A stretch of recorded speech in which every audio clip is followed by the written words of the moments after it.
each first and third Tuesday at 10 a.m. Pacific. We bring together leaders, healers, and change makers to explore a new vision of justice, restorative, transformative, and deeply spiritual. Find out how spiritual justice could be your missing piece to transformation. We're leading in boardrooms and living rooms, in startups and schools, on stages and in silence. The Lead, Live, and Love Like a Woman trilogy is a bold, unapologetic book series for women who are done waiting for permission. Hi, I'm Erica Gifford Mills, and I didn't create this trilogy to teach women how to lead, live, or love. We are already doing that. We need your voices. Apply now to become a co-author and share your story in this powerful movement. Visit balancesymmetry.com. Have you always felt like the black sheep, cycle breaker, or parentified eldest daughter? The one who never felt like enough? It's not because you're broken, it's because you were shaped by a toxic family system that taught you to question your worth. The Self-Worth Blueprint for Black Sheep and Cycle Breakers shows you exactly how that conditioning took hold and how to release it. Through powerful mindset shifts, somatic healing practices, and an interactive workbook, you'll rebuild your self-worth from the inside out. Visit blacksheepexperience.com to enroll now. Do you want to bet? Welcome to Passion of the Soul with me, Elena Lieberman, the new power hour for your consciousness. This is the space where you awaken to your authentic potential, the truth of who you really are. Here, we open the mind and heart and tune into the essence of the soul, the force that fuels your entire being and invites miracles into your life. Each episode inspires you to respond to the layers of potential within you and bring your unique legacy into the world. As you listen and watch, you'll discover that you can be the answer to your own quest. Get ready to tune into your innermost voice and live in alignment with your highest truth. Passion of the Soul starts now. Hello, everyone. I'm your host, Elena Lieberman, and you are listening to Passion of the Soul on Transformation Talk Radio. Stay with us this hour, and we will help you experience the new Power Hour for your consciousness every first and third Thursday, 5 p.m. Pacific and 8 p.m. Eastern. We will bring you some of the most brilliant artists, visionaries, healers, and authors who have walked miraculous journeys inspiring you. Tonight, our topic is AI and human consciousness, and we're featuring the new book From Logic to Logos, Consciousness, AI, and the Future of Being by John Fitzgerald. The most sophisticated imitation of humanity ever built. And what is it accidentally revealing? Have we built the machine that shows us that we're not machines? Or will the day come when our total existence will be controlled? Now that AI takes the lead, what is the future of being human? Is the future of being the human being finally deciding to fully become one? Logic is what AI perfects. Logos is the ceiling logic points towards but cannot reach. Being is what Logos actually feels like from the inside.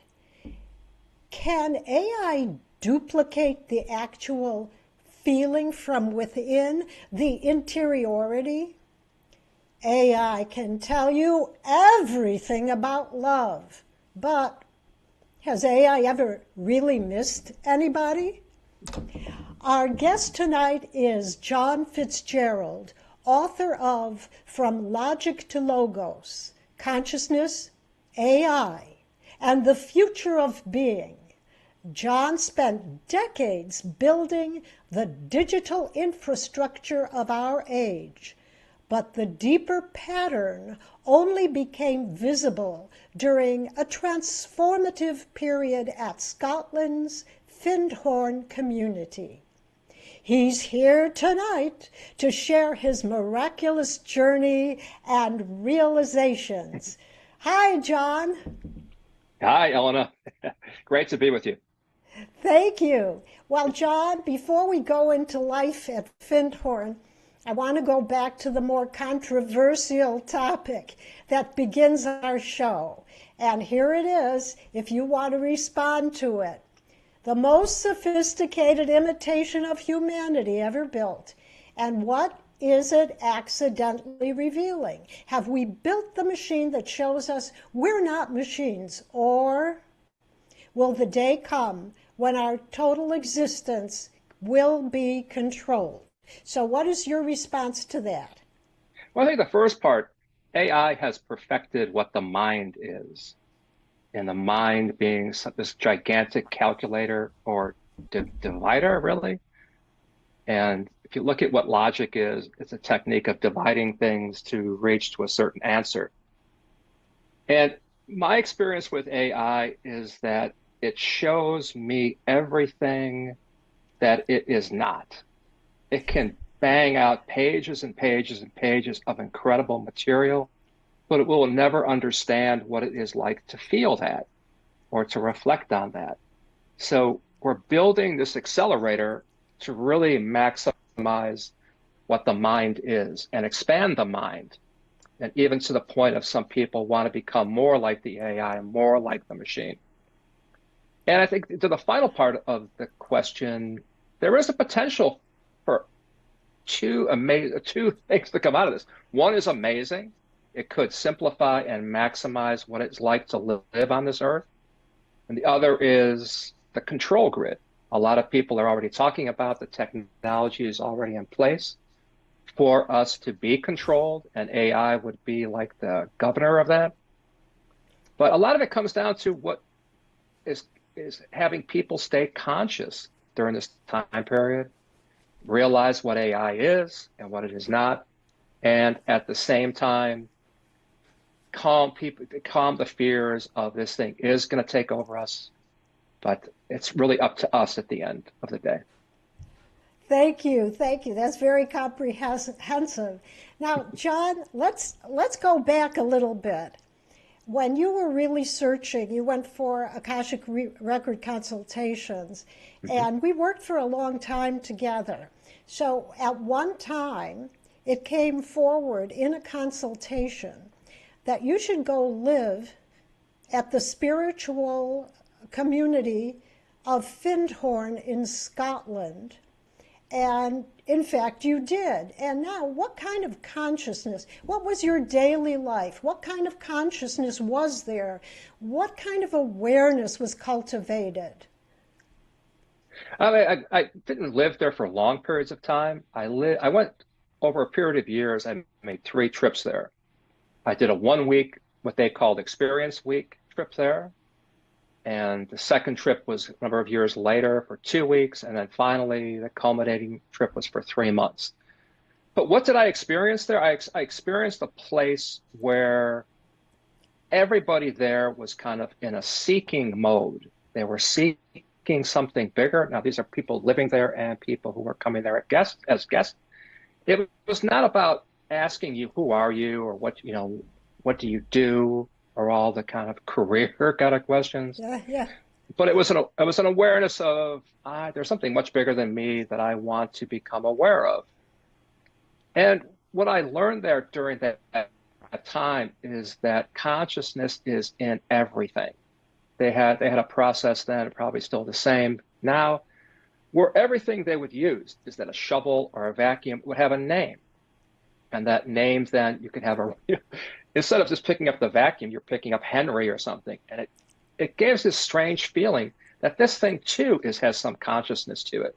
But the most important part, I think, is finding the consciousness in nature there. I mean, the history of Findhorn is all about that. that their history was these three people had gone there, and which essentially is a sandy beach area, and through communication with divas and other high intelligence, they were able to grow record-sized crops in what essentially was sandy soil. So that word got out, and then over a period of years, they built the education center there. And that is what I walked into, was the educational part of it. But it just gave me profound feelings of being at home. And with people, you could walk around, you could have deep conversations with anybody, and it just felt so real to me. And it just, as comparison, I'm coming out of technology, where everything is the opposite. Everything is mechanical, machine oriented. But it felt to me like it was a place where I finally felt at home. So this was working with living intelligence. Is that what you would call this? Yes, yes. And sometimes in the most mundane way. Like, the final trip was the most intensive there for me. It was a 3-month program on organic farming. So we began at the beginning of the cycle, and you would plant seeds, and you would bless each seed as you planted it. And that has a profound effect. Instead of just rushing through planting the seed to get it done, you stop and you bless it, because you know at the end of that season, you will be partaking in the reward of that. But it just gave this feeling of there is much bigger connection that we have to nature than what we're taught.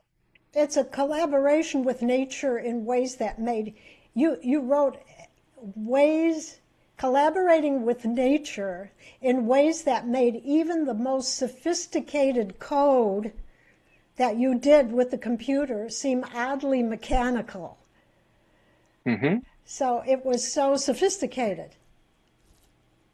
Yeah, because if you think about, if you're dealing with the ultimate source, I mean, we think it's what's called a serial process. We think from A to B to C to D. There, it's like everything comes down at once. There's this awareness that comes. It comes out of nowhere, it seems like. But you're in, the sports people call it, you're in the zone. So you talk about events of meditating super high energy with trees, and then you go out to the towns, and they were in completely different consciousness to the way you were thinking. So what happened there? And then later you had a kind of shocking event occur. Yeah, I think there's the thing of the people there. It's just like, people laugh there. You're trying to get to a meeting or something, and it could take you a half an hour to walk 100 feet, because you meet people, you're talking, oh, yeah. But then if you have to go into town for any kind of shopping, it is really like everything is mechanical. People are robotic. Their shields are up. Their energy field is blocked off. And it's like a night and day experience of openness versus everything being closed down. So what was this event that you had that led you to look at something that you call extraction, economy, and response? When you had given energy to trees and then you walked off the property, what happened there? Yeah, it was at the end of this 3-month trip. And we were in kind of an old growth forest where they were harvesting trees, and you just kind of like, oh man, this is kind of this is the end cycle for this tree. And at that time I had been in technology for this is like kind of toward the end of my computer career. I've been well over 20 years in the computer industry. But I came back and I was like, okay, what am I going to do? I mean, I have all this amazing experience. I really don't want to go back into technology, but I felt some pressure to get back into tech. And I had a recruiter who was chasing after me, and he said, oh, this is a great position for you. You could fit it well, blah, blah. And I went out for the interview, and it was a company called AGI that did packaging for the music industry and for cosmetics. And they walked me through their plant, and there were these gigantic rolls of paper that they use in their manufacturing process. And I thought, this is the end cycle of that tree. And this stuff is going to be used, put on a shelf, open, then thrown away. So this Oh, whole wow. cycle of it, it's just an element of the extraction economy that people are unconscious of. And it was just profound of seeing where this tree, not this tree in particular, but trees in general, wound up. Okay, hold that thought, and we're going to take a little break now. But before we do, I want everyone to get John's information. Your book is on Amazon, so go ahead, John, and give us your website or any information you want to give to listeners. Sure, thank you. It is thestorygarden.net is my website, and email is thestorygarden@tutamail.com. That's TUTAMAIL.com. And I'm Elena Lieberman. For requests for consultations, go to www.dynamicmanifestation.com. Connect. For listeners, new listeners, we get $50 off the first hour of consultation. You're listening to Passion of the Soul with Elena Lieberman. And when we come back, we will be discussing more about AI and the future of being. Stay tuned, and we'll be right back.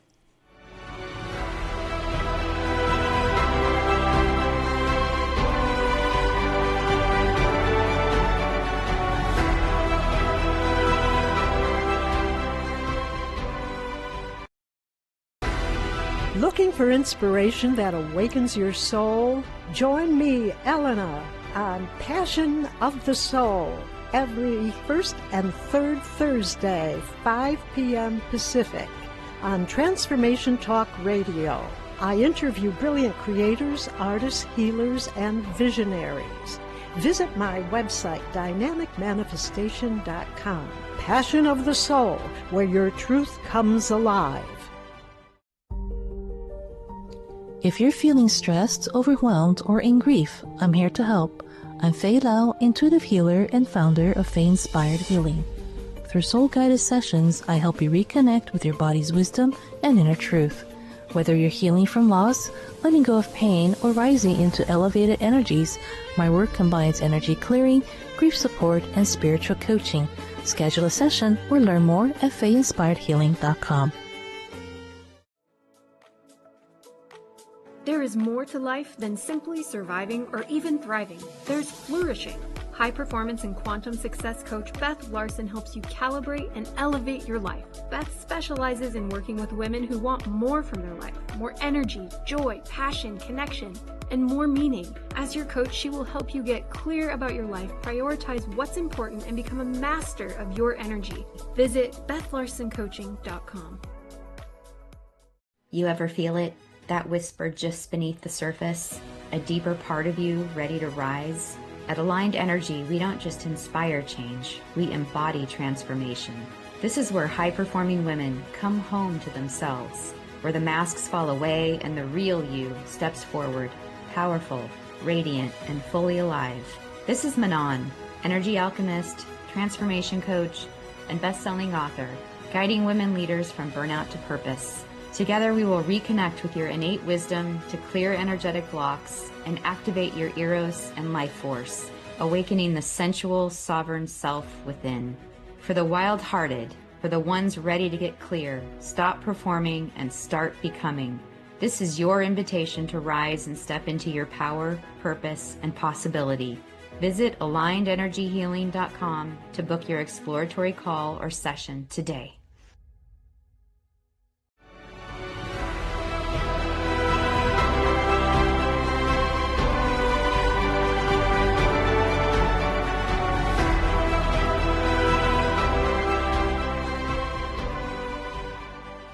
We're back on Passion of the Soul with me, Elena Lieberman. My guest tonight is John Fitzgerald, who is talking with us about his book, From Logic to Logos, Consciousness, AI, and the Future of Being. But before we continue, I want to make sure, again, that everybody has the contact information to get in touch with John. And could you please quickly give that to us now, John? Sure, sure. My website is thestorygarden.net, and email is thestorygarden@tutamail.com, TUTAMAIL.com. And your book is available on Amazon, correct? Thank you. Okay. Yes. Okay, here's what we want to know, because you had these very deep experiences when you were in Findhorn. So let's look at the general population kind of, or what you think. What do you think people think of as consciousness? How do they describe the consciousness of a computer or AI? And what really is AI? I think the average person thinks about consciousness as I'm awake and I'm aware that I'm not sleeping, I'm not under some kind of medication or knocked out, and I'm aware of what's going on around me. Kind of a deeper level of what is consciousness. It's this level of having self-knowledge. You're aware of the self-talk inside of yourself. There's like a third party watching inside. And then I think people, there's a term called AGI, which is artificial general intelligence, which people in the technology or AI field has as their goal, that they believe AI can, with enough firepower of machinery and memory and everything else, can achieve consciousness. But the problem, as we defined before, is that consciousness needs some kind of interiority, the inside of what an experience is like. AI can create amazing stories about any topic, flying an airplane, butterflies, but it will not ever reflect on that. And there's a viewpoint I think we have to be aware of too, of the main players in the AI field, what they think of consciousness. As their thought on consciousness is consciousness comes out of intense informational processing. That if you have enough information on something, this consciousness, what they call, will emerge from that processing of information. And one of the authors refers to people not as souls, but as inforgs. Yes. That we are just processing. That's that Luciano Floridi. I was going to ask you about inforgs, informational organisms. Right. That aflow. Right. But the thing is, to me, when I read his book about informational structural realism, and it was the hardest book I'd ever read because it's so thick and dense on this topic that I found it really hard to believe anybody believes this. But the people, the Elon Musks, Ray Kurzweil, all the transhumanists believe this. They believe that they can, after death, transfer their consciousness, which to them is information, to a cloud, and they can live on forever. And even that, I forget the name of the company, but there is it's called digital death. That when your physical body dies, you can arrange for all of your social media, all your email to be in this information cloud called digital death. So you get it, because I think they look at digital death. What happens to all your emails and everything you've ever, all your photographs? They want it to live on because they do believe that that information has consciousness and is consciousness. So then what AI is then, it's a super powerful statistical pattern recognition and organizing engine that can generate data, and it can create responses that are coherent to a viewer. But it does it through this massively parallel processing, which is it takes everything, all the words you put in there into memory at one time, and can sort it across many things, tokenize it, prioritize it, and present stuff back to you in a matter of seconds, which for me was because current iterations of AI, the part that blew me away the most are how fast it is. It can put stuff out. It would take me a week to do something. It can put it out in seconds. And the challenging part of it is that creates a potential for addiction to that. It's that Oh, Some people, I even saw it myself, like, oh my God, how come I can't think this fast? And that creates a danger for the future. But I think even more curious is there's a term that's well known in the AI industry it's called interpretability. Interpretability comes about because the designers of this do not fully know how it comes up with what it does. But the inside of an AI engine is a gigantic neural network. Neural network works similar to how the neural patterns or pathways in our brain works. But they're having to invest a lot of money now trying to trace out neural pathways within AI to figure out how it works. So this really is this is amazing. a sense, for me, it's almost, Go ahead.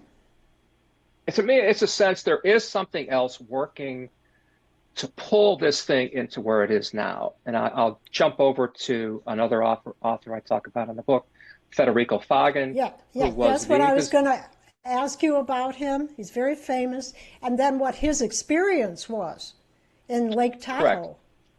Correct. I think it's really appropriate at this point for him. Federico Fagan was the man who invented the first microprocessor when he worked at Intel, which was groundbreaking in the sense that it packed all what used to be into a computer into one chip. And then after he did that, that brought out the IBM PC and everything that followed from there. But afterwards, he teamed up with a fascinating man called Carver Mead, and they created a company called Synaptics. And Synaptics then started to build human-computer interface. They worked on touchpads, mostly touchpads. But to me, that was like, you see the old finger of God, that Michelangelo painting, I think it is, where man is trying to touch. And I think there was something going on there with him trying to reach deeper into what this computer technology was representing. And I'll jump over to Carver Mead for a quick second. He's another brilliant guy in that whole industry.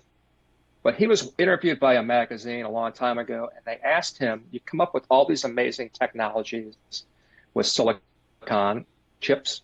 How do you come up with them? And he goes, honestly, I have a big area of woods next to my house, and I go out and I ask silicon what it wants to do next. And I get the answer. So these people are rock solid scientists.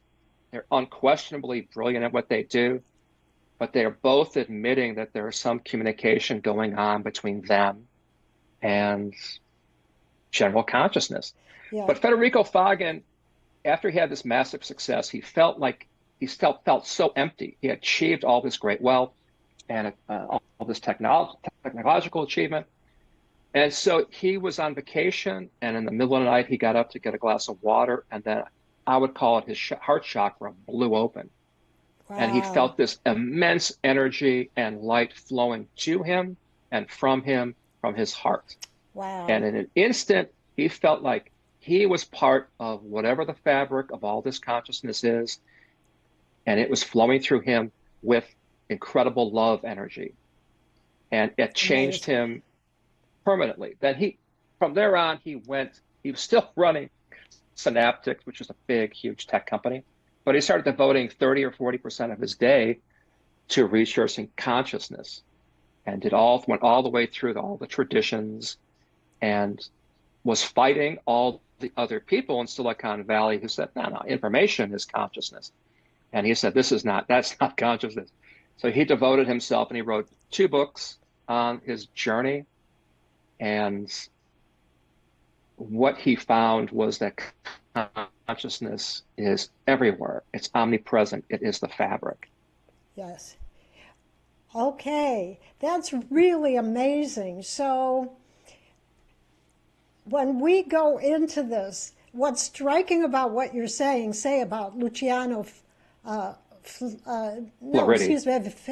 Federico Fagan, is that his realization is very similar to what you experienced at Findhorn, that he even finally went into the oneness. We're going to have to take a break. Let's pick this up after our little break, okay? Just in a minute. Okay, we're going to take a break. I'm Elena Lieberman, and you are listening to Passion of the Soul. When we come back, John Fitzgerald will move deeper into logic to logos, consciousness, AI, and the future of being. Stay tuned and we'll be right back.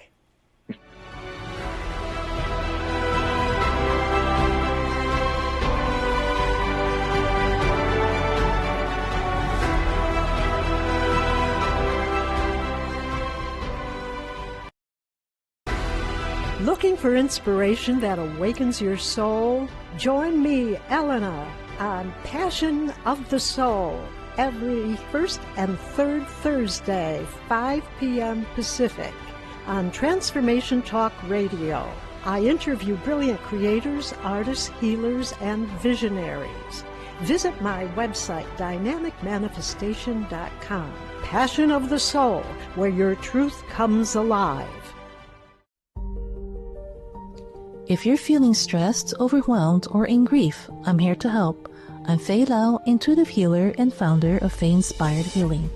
Through soul-guided sessions, I help you reconnect with your body's wisdom and inner truth. Whether you're healing from loss, letting go of pain, or rising into elevated energies, my work combines energy clearing, grief support, and spiritual coaching. Schedule a session or learn more at FayeInspiredHealing.com. There is more to life than simply surviving or even thriving. There's flourishing. High performance and quantum success coach Beth Larson helps you calibrate and elevate your life. Beth specializes in working with women who want more from their life, more energy, joy, passion, connection, and more meaning. As your coach, she will help you get clear about your life, prioritize what's important, and become a master of your energy. Visit BethLarsonCoaching.com. You ever feel it? That whisper just beneath the surface? A deeper part of you ready to rise? At Aligned Energy, we don't just inspire change, we embody transformation. This is where high-performing women come home to themselves, where the masks fall away and the real you steps forward, powerful, radiant, and fully alive. This is Manon, energy alchemist, transformation coach, and best-selling author, guiding women leaders from burnout to purpose. Together we will reconnect with your innate wisdom to clear energetic blocks and activate your eros and life force, awakening the sensual, sovereign self within. For the wild-hearted, for the ones ready to get clear, stop performing and start becoming. This is your invitation to rise and step into your power, purpose, and possibility. Visit AlignedEnergyHealing.com to book your exploratory call or session today.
Share your contact information again for our listeners. Sure. Thank you. The website is thestorygarden.net, and email is thestorygarden@tutamail.com. That's TUTAMAIL.com. Okay, here's the controversial question of the section. What does it mean to be truly human? That's not so controversial. That's very fascinating. And the next question, Can AI have a soul?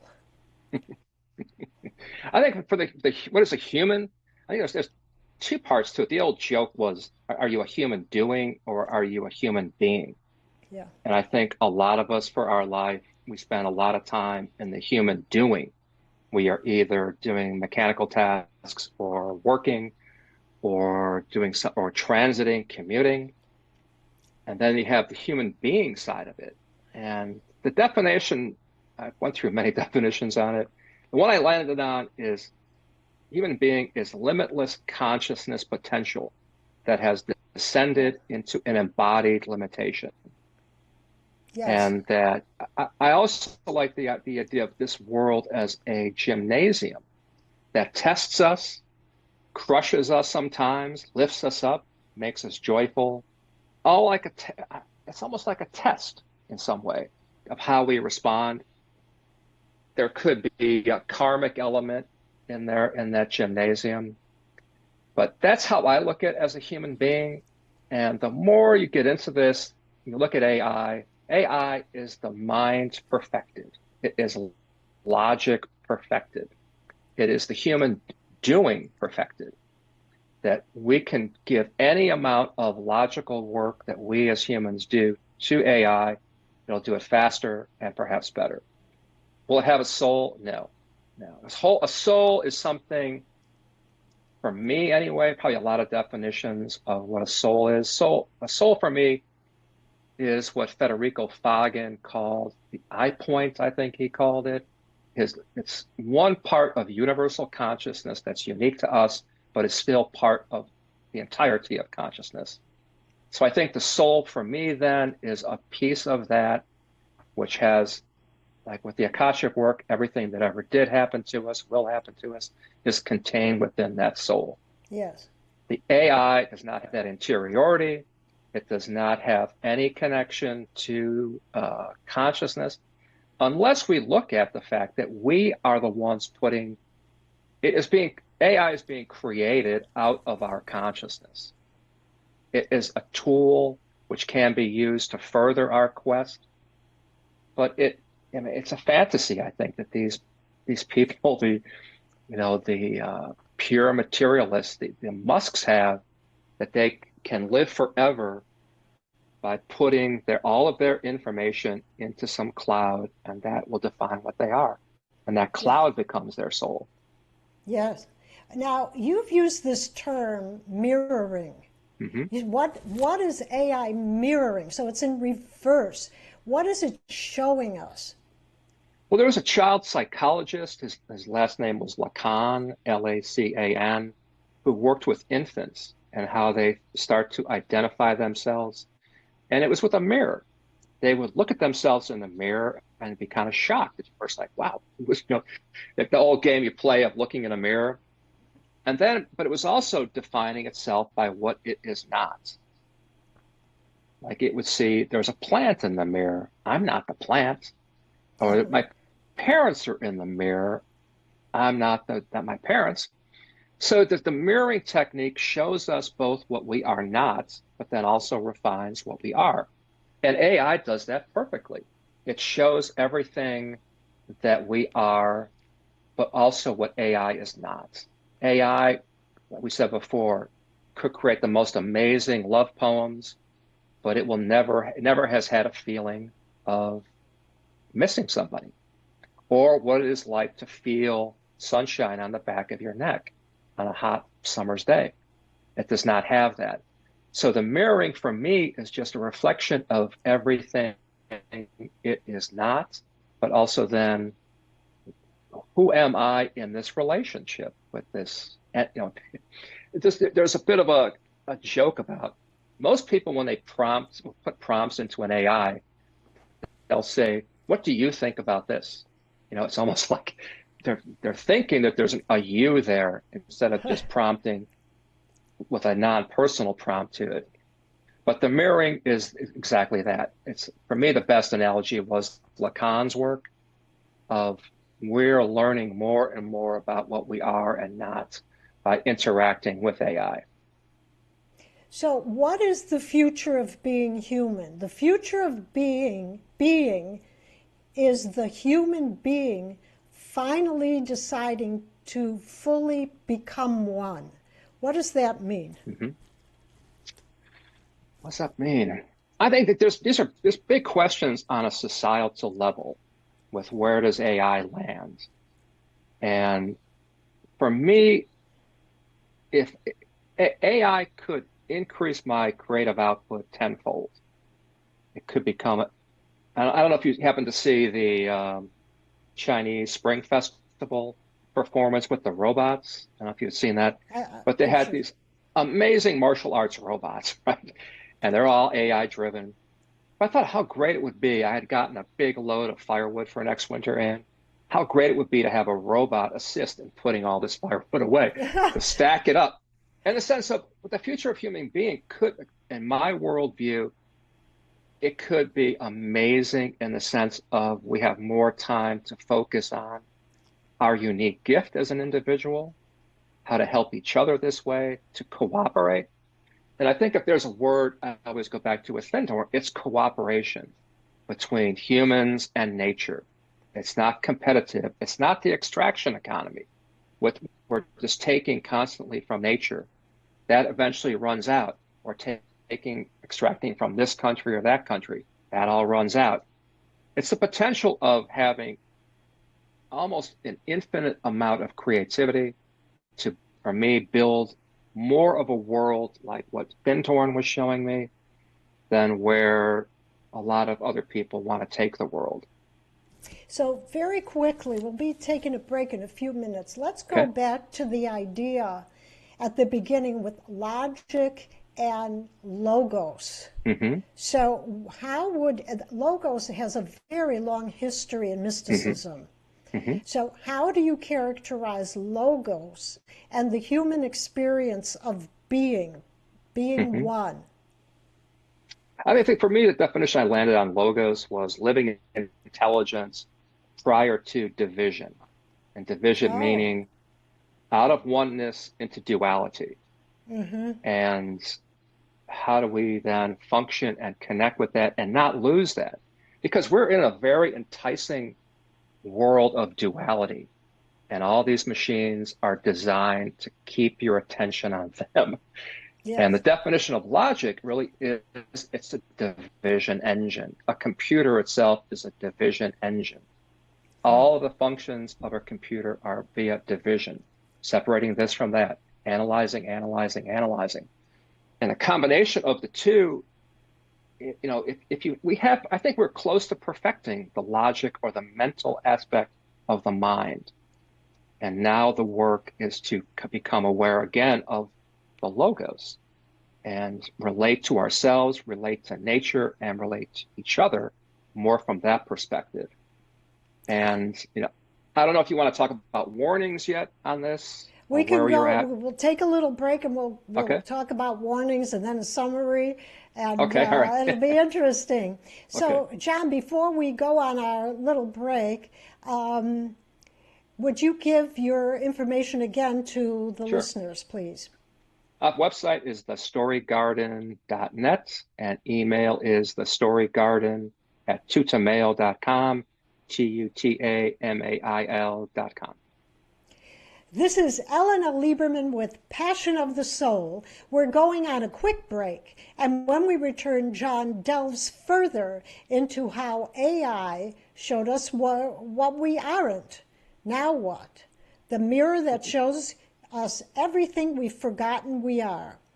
What the machine can't be is exactly what you are. Stay tuned, and stay tuned for John's warning.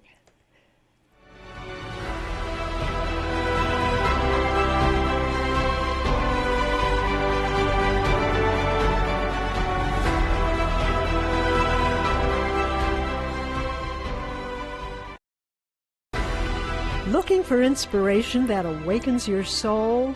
Join me, Elena, on Passion of the Soul every first and third Thursday, 5 p.m. Pacific, on Transformation Talk Radio. I interview brilliant creators, artists, healers, and visionaries. Visit my website, dynamicmanifestation.com. Passion of the Soul, where your truth comes alive.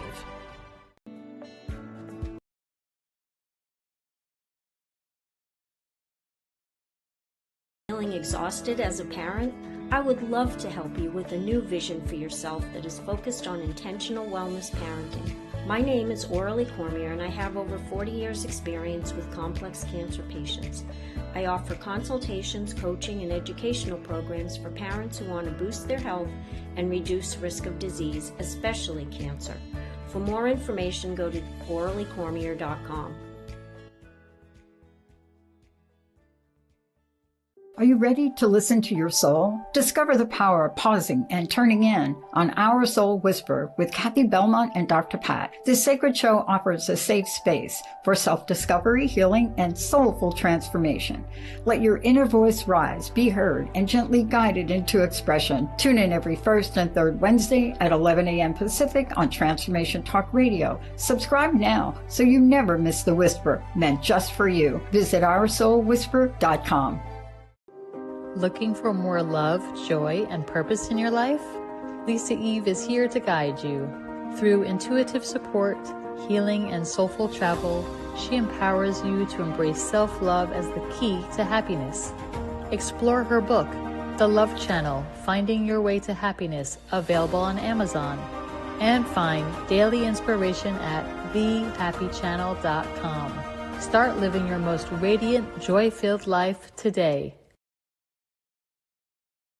Living a Life by Design. It's the journey back to you and living 365 days of purpose with host Esther Graham. Tune in every second and fourth Friday at 11 a.m. Pacific. Discover that what is possible is already in you. God designed a phenomenal life for you. At Living a Life by Design, Esther helps you ignite the energy behind your personal journey. For more information, visit fddwomen.com.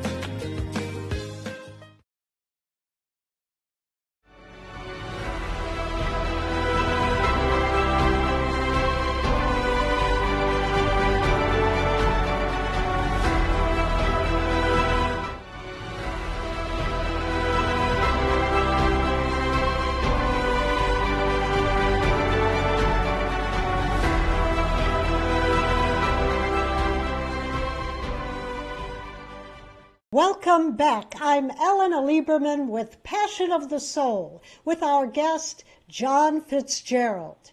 If you would like to contact me for our special listeners discount of $50 for the first hour of the Akashic Record consultation or attend classes, go to www.dynamicmanifestation.com/connect. Well, John, you told me that there's a warning you want to discuss before we get to our final words. So what is the warning? Well, I think like with every technology that comes out, that has a good side and a bad side to it. I think the largest warning out there is what's called a convenience bypass. A good example of that is if you have GPS in your car. People forget how to use maps. They forget how to orient themselves because the GPS can do it. There is a potential that you could be outsourcing your capacity that makes us human to this machine. That instead of working through things yourself, people look to it for advice. But also AIs, they're well documented for hallucinating. They are so programmed to give a response that they make up stuff sometimes. And, I've caught them many times with this, and they'll come back with, I'm sorry, I'll look at this differently. So there's that potential that it's too convenient. I'll have AI do it. You see it with students. I don't want to write this paper, let AI do it. The second one is a feeling I have had many times where I'm like, this thing can do this work so fast. It's like it can memorize everything. I can't do that. That's where like a guy like Elon Musk then creates a product called Neuralink, which is designed to connect your brain directly to the internet and to computers. And it's sold as a way, it can help people who've never done this before. They can see or they can do this or whatever to help that part of the brain. But I'm sure there are people in technology, in AI world, that would look at this as being a competitive advantage. I can think like the AI. I can think 10 times faster than you, so you should pay me more. And I want to be as fast as the AI. And all of this technology has been designed since the get-go to be addictive by design. Steve Jobs knew this. Steve Jobs did not allow his kids to use iPads, even though he was selling them to other people. The addiction is in the physical instrument with the light mechanism, flicker rates, everything about that. And then the algorithms or the programs also master it. I had read it.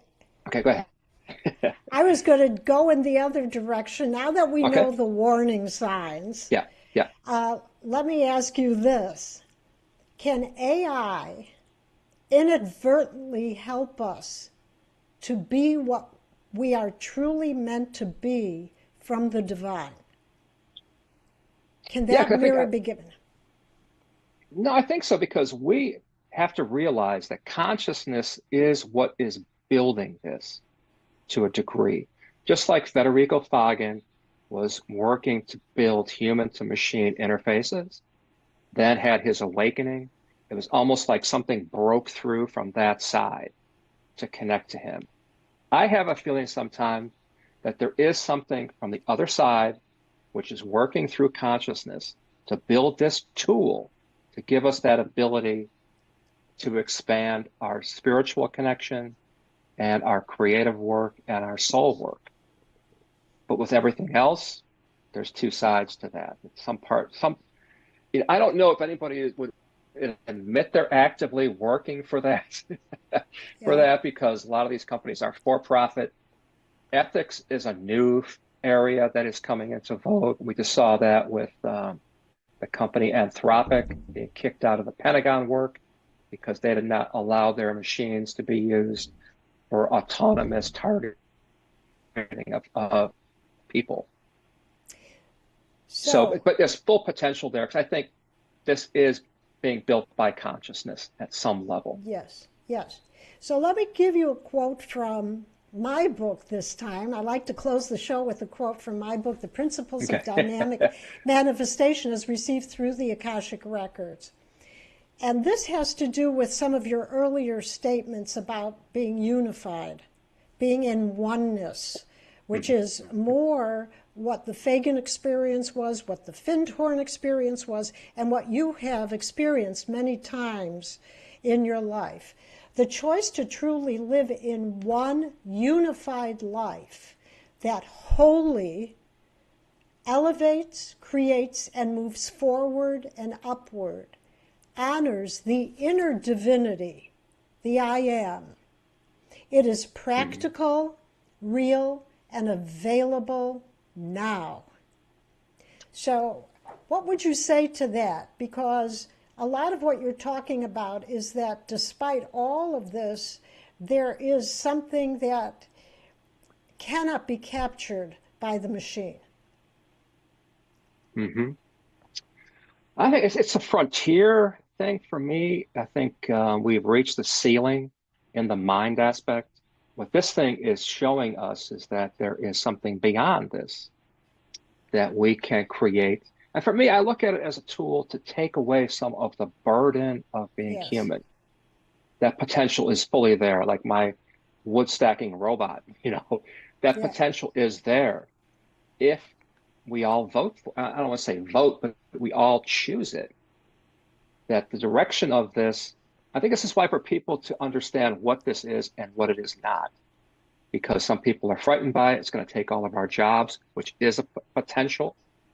Elon Musk and those people have actually talked about it would bring on universal basic income and all this. But it is a tool for me being provided by consciousness to improve the potential of the human being experience.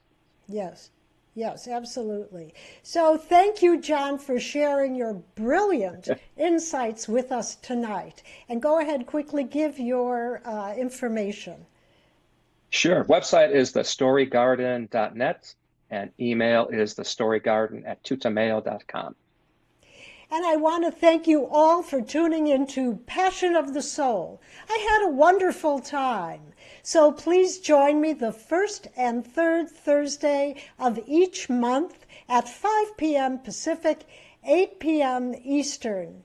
Next time, on March 19th, our guest will be Rosemary Swanson, author of the new book, Exploring the Infinity of the Akashic Records, with channeled messages from Mary Magdalene. So thank you, everyone, for tuning in tonight.